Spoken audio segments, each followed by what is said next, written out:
This is Inside Indiana Business Radio for Friday, November 15th, 2024. I'm Marek Mazurek.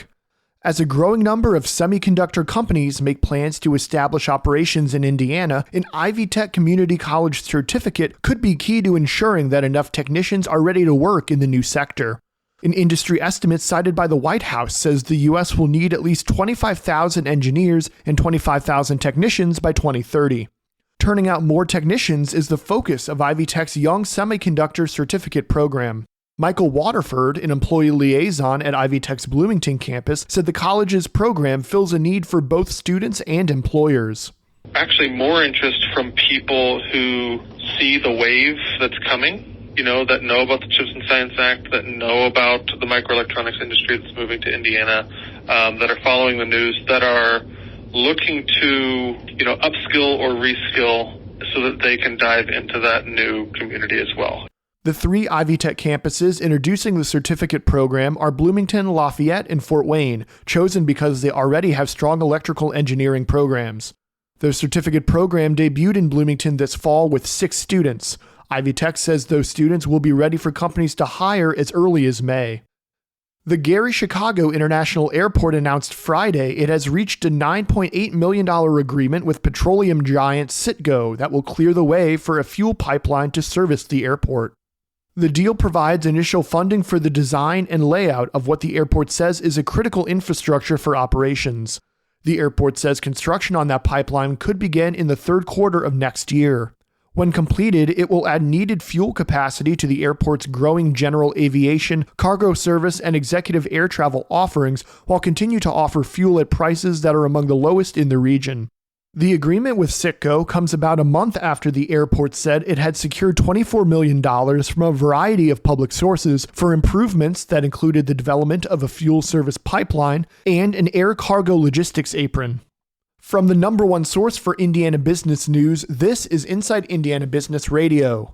IBJ Media, Inside Indiana Business, and the Indiana Economic Development Corporation invite you to the Engage Indiana series, presented by CareSource, Indiana University, and Old National Bank. With an unrelenting focus on growing Indiana's economy, we'll dive into each region's unique challenges and distinct opportunities for growth. 9 regions, 1 goal. Indiana's bold future starts here. Discover more and register at ibj.com/engage.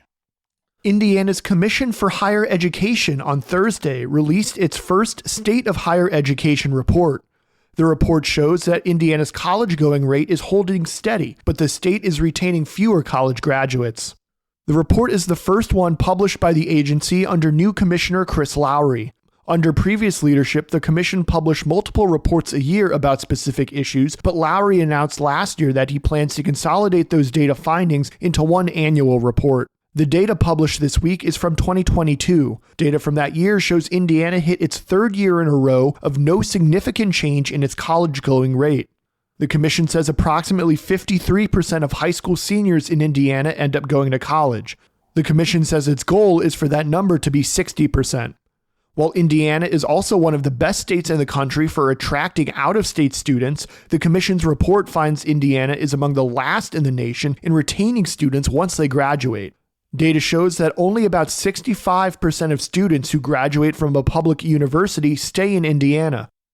A $110 million athletic venue planned for Indiana University, Indianapolis will be named in honor of longtime civic, government, and business leader Jim Morris. The 4,500-seat facility, slated for the northwest corner of Blackford and Wabash Streets, will be called James T. Morris Arena, following a vote Friday by the IU Board of Trustees. Morris died in July at 81 years old. He was one of Central Indiana's most influential business and civic leaders for more than 6 decades. He served several terms on the university's board, including twice as its chair. And Indiana Governor Eric Holcomb is set to depart today on an economic development trip to Saudi Arabia and Kuwait that will focus on defense, life sciences, and sports innovation. It will be Holcomb's 27th and final international economic development trip as governor. Holcomb will be joined by Major General Dale Lyles and representatives of the IEDC and the Indiana National Guard. The governor's office says Indiana and Saudi Arabia exchanged over $415 million worth of goods in 2023. The state hosts 3 Saudi Arabian-owned businesses, including Gas Equipment Company and SABIC Innovative Plastics. Holcomb is expected to visit Indiana-based Zimmer Biomet's Riyadh campus during the trip. Indiana's biopharmaceutical industry continues to grow. Crossroads CEO Vince Wong is this week's guest on the Business and Beyond podcast hosted by Gary Dick, presented by PNC. A weekly conversation with high-profile Hoosiers in business, sports, entertainment, and beyond. Available now from your favorite podcast provider. I'm Mark Mazurek for Inside Indiana Business Radio On Demand.